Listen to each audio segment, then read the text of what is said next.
Of all the countries on Russia's borders, Ukraine is the one that keeps military planners in Kremlin up at night the most. But Finland is almost right behind it. And it's pretty easy to understand the basics of why. It's because Finland shares the second longest border with Russia and Europe.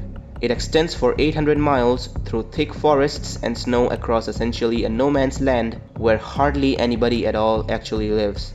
These 800 miles are therefore extremely difficult to patrol and monitor, and even worse, are extremely difficult to guard and defend. And still worst of all, Finland's borders has for centuries now been uncomfortably close to Russia's second largest and greatest city, St. Petersburg. Today, St. Petersburg is home to more than 5 million Russians. It contributes nearly 5% of the entire Russian's economy, and it is less than 150 kilometers away from the Finnish border. This all means that Finland has always possessed the geographic ability to seriously threaten the Russians if it ever became hostile. But Finland has never been able to do it alone, because the Finns themselves has always been small in number.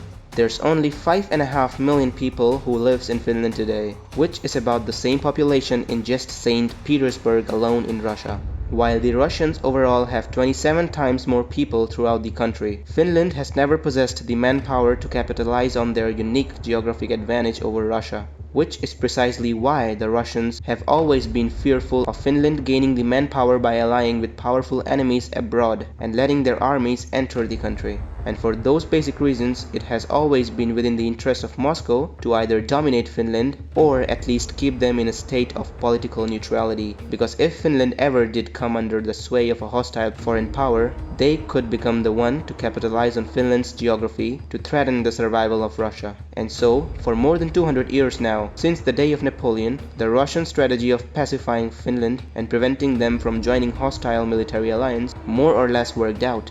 But in a matter of months, all of these centuries of careful Russian foreign policy and diplomacy with regards to Finland will come crashing down into ruins, because Finland has finally decided to end its neutrality for good by joining the NATO alliance alongside the United States. It will cost the Russians dearly for generations to come by checkmating their ambitions in the north. And it is one of the most catastrophic foreign policy disasters for the Kremlin to have come from Putin's invasion of Ukraine. This is it for today's video. See you in the next one. Until then, Jai Hind, Jai Bharat.